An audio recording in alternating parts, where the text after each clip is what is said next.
অধ্যায় নম্বর 20 ইমাম বুখারী রাহমাতুল্লাহ আলাইহি বলছেন বিষয়বস্তু সম্পর্কে অধ্যায় বাবু মান ইগতাসালা উরিয়ানান ওয়াহদাহু ফি খালওয়া। এই অধ্যায় হচ্ছে কেউ যদি নির্জনে বিবস্ত্র হয়ে উলঙ্গ হয়ে গোসল করে, নির্জনে শর্ত, লোকজনের সামনে নয়।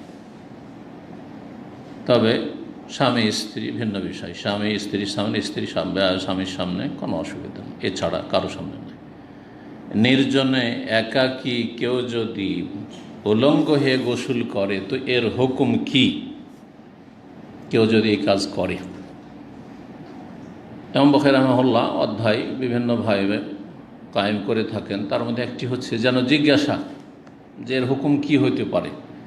উত্তর যে হাদিসগুলি আসছে সেগুলিতে, যে হাদিসটি তরজমাতুল বাবে মানে অধ্যায়ে রয়েছে বিনা সনাদে, হয়তো বা সনাদের আংশিক কিছু উল্লেখ করে মুআল্লাক, আর যে হাদিসগুলি ইমাম বুখারী রাহিমাহুল্লাহ নিয়ে এসছেন তার এতে সংকলন করে সেই হাদিসগুলি। এখানে দুটো হাদিস নিয়ে এসছেন ইমাম বুখারী রাহিমাহুল্লাহ, যে হাদিসগুলি প্রমাণ করবে যে জায়েজ।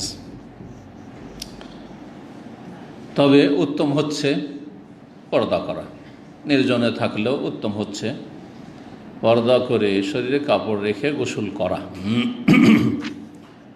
তিনটি সময়: গোসলের সময়, শৌচকার্য পেশাব পায়খানা সারার সময়, আর স্বামী স্ত্রী মিলনের সময়। এই তিনটি সময় বিবস্ত্র হওয়া জায়েজ।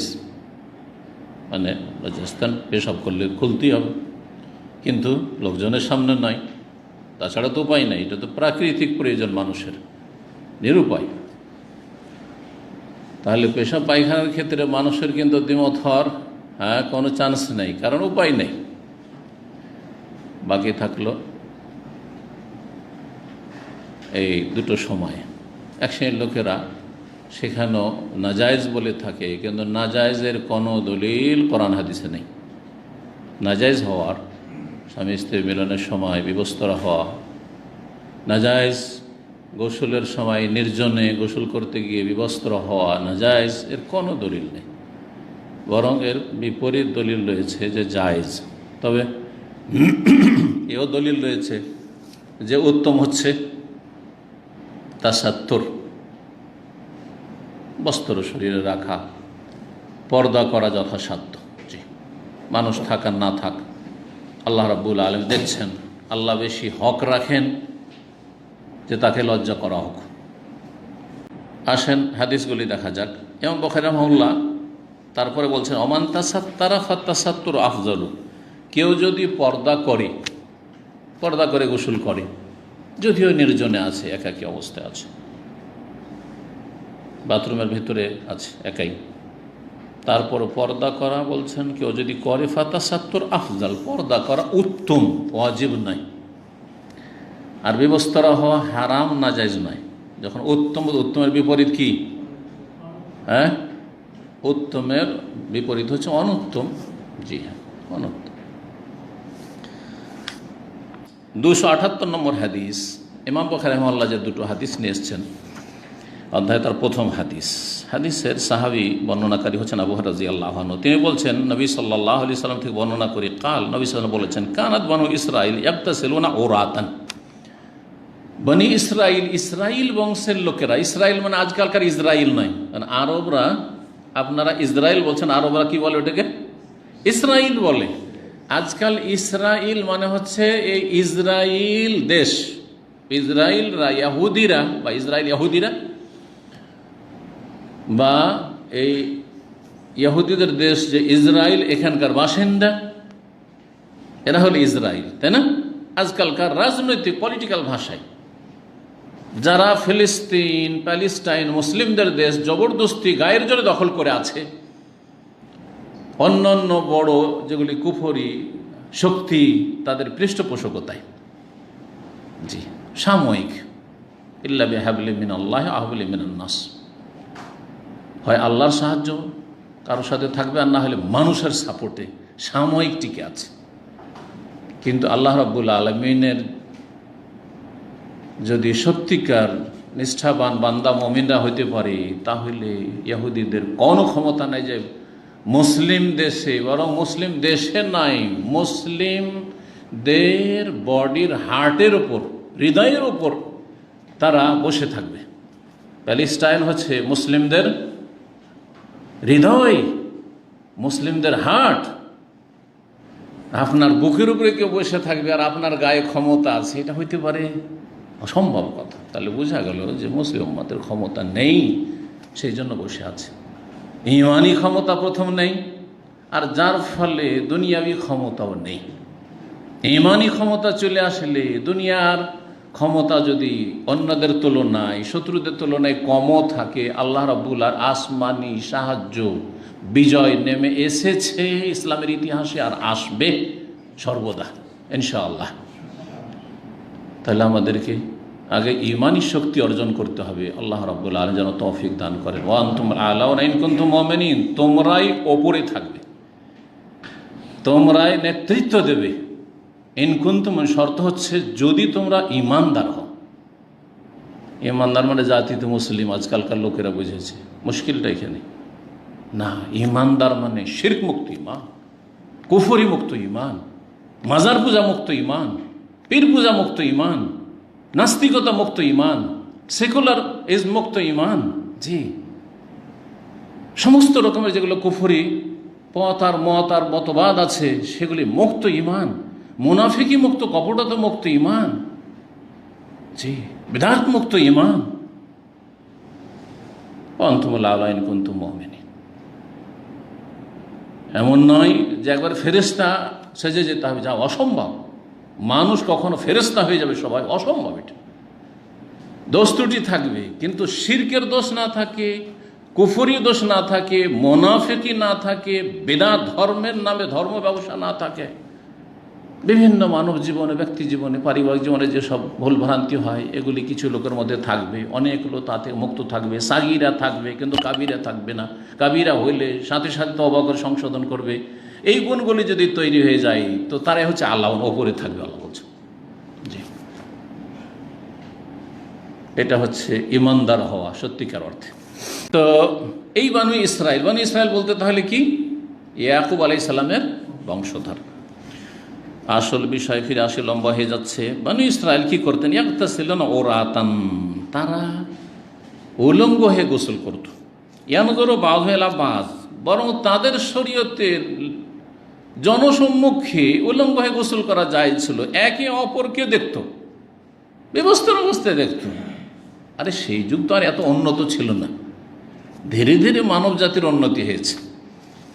ওয়াকান মূসা ইয়াগতাসিলু, কিন্তু মূসা আলাইহিস সালাম আল্লাহর নবী, আল্লাহর রসুল, তিনি কিন্তু গোসল করতেন উলঙ্গ, তবে ওয়াহদাহু, একাকী, মানুষের সামনে নয়। আর অন্যরা মানুষের সামনে উলঙ্গ গোসল করত। উলঙ্গ হয়ে গোসল করাটা আজকে থেকে 4000-5000 বছর আগে যেটা, সেটা অসম্ভব কিছু নয়, স্বাভাবিক ছিল।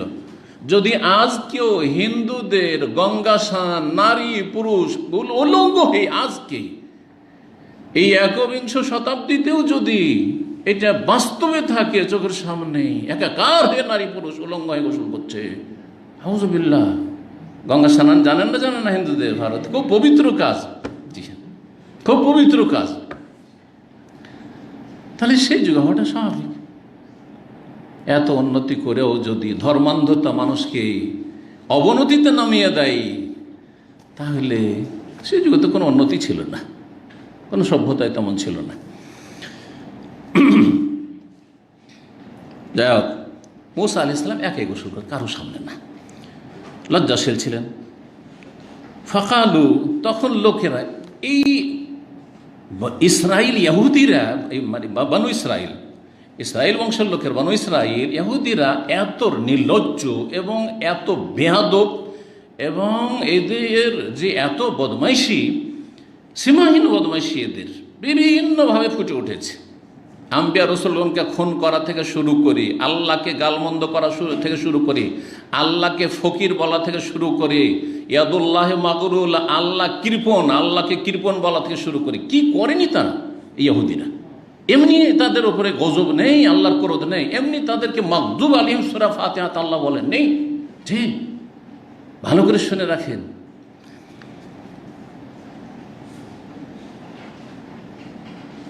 নবী কত দরদি, তাদের গোলামি থেকে মুক্ত করে স্বাধীন জীবনযাপনের ব্যবস্থা করলেন মুসা আলাইহিস সালাম। আর তার সম্পর্কে তাদের মন্তব্য শুনে বলছে, ওয়াল্লাহি, আল্লাহর কসম, মা ইয়ামনাউ মুসা ইয়াগতাসালা মানে ইল্লা আন্নাহু আদার। মুসা আলাইহিস সালামকে আমাদের সামনে গোসল করতে একমাত্র বাধা দিচ্ছে তার এই অন্ডকোষের রোগ, হাইড্রোসিল। বাংলায় ওর একটা নাম আছে, কিন্তু আমি ভুলে যাচ্ছি, যদি আপনারা জানাতে বলবেন। হাইড্রোসিল, হ্যাঁ, একশিরা। শান্ত মাস জাযাকাল্লাহ খাইর। ছোটোকালে একশিরা বলেছি, আর তারপরে হাইড্রোসিল ইংলিশ শেখার পরে বাংলায় ভুলে গেছি। আপনারা তো বলতে, আমারও অনেক সময় এরকম হয়ে যায়। তো একশিরা, খুসিয়া, ওই দুটো বিচিকে বলা হয়, হ্যাঁ, অন্ডকোষ। এই অন্ডকোষের একটা বড় হয়ে যাওয়া, একটা ছোট হয়ে যাওয়া, জানেন না এই রোগ? অনেকের আছে, অনেকের খুব বেশি একবারে এইরকম আছে। সেই জন্য আমাদের সামনে গোসল করে না। কত বেয়াদবি চিন্তা করে, এরকম কথা বলতে পারে নবী রসুল সম্পর্কে। এটা সামান্য একটা বয়সে একটু বড় হইলেও বলতে পারবেন না, হয়তো লজ্জা পাবেন আপনি, তাই না? আর আলেম হয়তো দূরের কথা, ওস্তাদ হয়তো দূরের কথা, নবী রসুল কালিমুল্লাহ, তার সম্পর্কে এরকম মন্তব্য, কিভাবে তারা মানসিক কষ্ট দিয়েছে উম্মত। তাহলে উম্মত কষ্ট দেবে। জাতি যাদের জন্য দাওয়াতের কাজ করে যাচ্ছেন, দায়ীরা হেদায়েতের কাজ করে যাচ্ছেন ইখলাসের সাথে, তাদেরকে কষ্ট দেবে। এই কষ্টকে কষ্ট মনে করলে কেউ কাজ করতে পারবে না। যারা কষ্টকে কষ্ট মনে করে, সেই জন্য হক কথা বলে না, তারা আসলে দায়ী নয়। তাদের দাওয়াতে ইখলাস নেই এবং তাদের দাওয়াতে বরকত হবে না। গাল মন্দের পর অকল হবে না। হক কথা বলতে হবে যথাসাধ্য উত্তম পন্থায়। কিন্তু নবী সাল্লাল্লাহু আলাইহি সাল্লাম কখনো কখনো রেগেছেন, কখনো শক্ত ভাষায় বলেছেন, না বলেন নেই? সবসময় মিষ্টি মিষ্টি করে বলেছেন, ফাগাদিবা, এত রাগান্বিত, হাত্তা ইহমাররাত ওয়াজহু ওয়াজনাতাহু, বা হাত্তা ইহমাররা ওয়াজহু, রাসূলুল্লাহ সাল্লাল্লাহু আলাইহি ওয়াসাল্লাম চেহারা মোবারক লাল হয়েছে, এইসব হাদিস নাই? জি।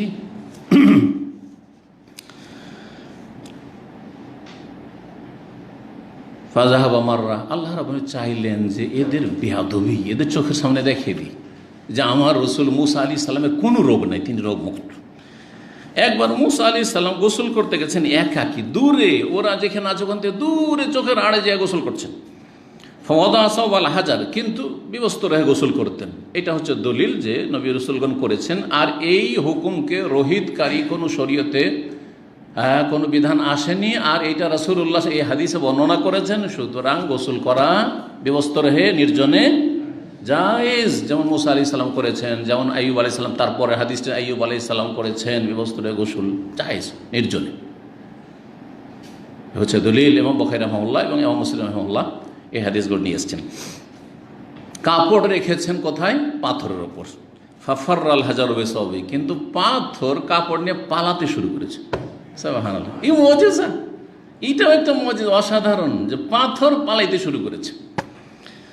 ফাজামাহা মুসা ফি আসারিহি, মুসা আলাইহিস সালাম দৌড় দিলেন তার পিছনে। কাপড় নিয়ে পালিয়ে চলে যাচ্ছে, তো আমি কি করব, কোথায় পাবো কাপড়? ইয়াকুল সৌবিয়া হাজারো, সৌবিয়া হাজারো, এই পাথর, আমার কাপড় নিয়ে কোথায় পালাচ্ছিস, আমার কাপড় নিয়ে কোথায় পালাচ্ছিস, সৌবিয়া হাজার করছেন আর দৌড় দিচ্ছেন। হাত্তা নাজারাত বনু ইসরাইল, পাথর দৌড়তে দৌড়তে পালাইতে পালাইতে এসে বনু ইসরাইলরা যেখানে গ্যাদারিং করেছিল, জমিয়ত করে, ওইখানে গিয়ে হাজির, ওখানে থেমে গেল। আর উপায় আছে? যেতেই হবে এখানে। সুবহানাল্লাহ।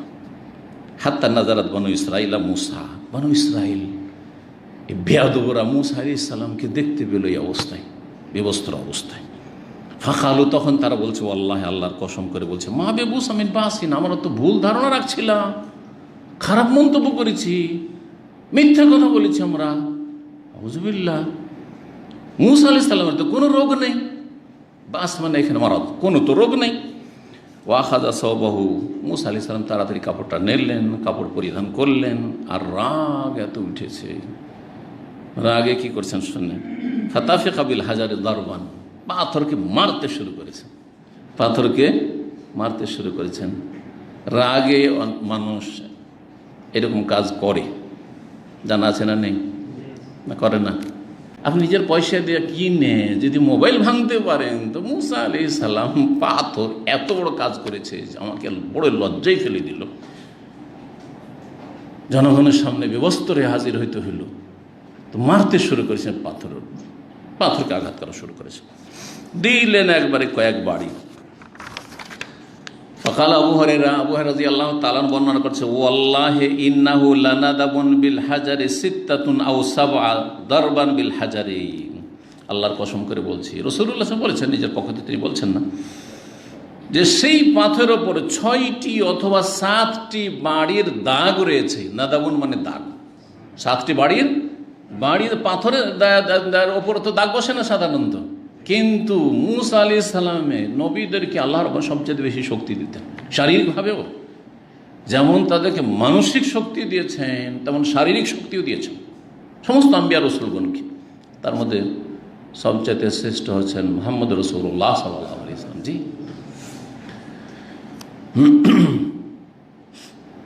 খন্দকের সময় এরকম ঘটনা ঘটেছে জানেন, যে একটি পাথরকে কেউ ভাঙতে পারছে না, রাসূলুল্লাহ বাড়ি দিলেন, 6টি অথবা 7টি বাড়ি রয়েছে এই পাথরের ওপর। হাদিস দ্বারা কি বোঝা গেল? যে নির্জনে উলঙ্গ হয়ে গোসল করা জায়েজ, কিন্তু উত্তম হচ্ছে শরীরে কাপড় রাখা।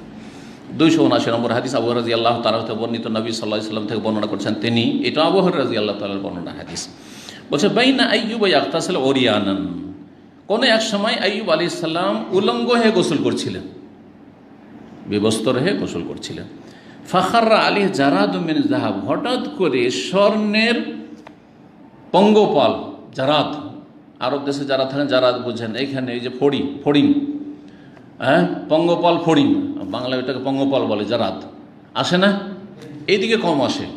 এই জারাদ দেখেছি মদিনায় আর মক্কায়। এই কালে তো আপনারা দেখলেন, এই সোশ্যাল মিডিয়ার কালে ফেসবুকে দেখলেন, মসজিদ নববীতে, আমরা যারা মদিনার স্টুডেন্ট ছিলাম, মসজিদ নববীতে একাধিকবার দেখেছি এত বেশি পঙ্গপাল এই ফড়িং পড়ে বিছিয়ে আছে মসজিদ নববীতে।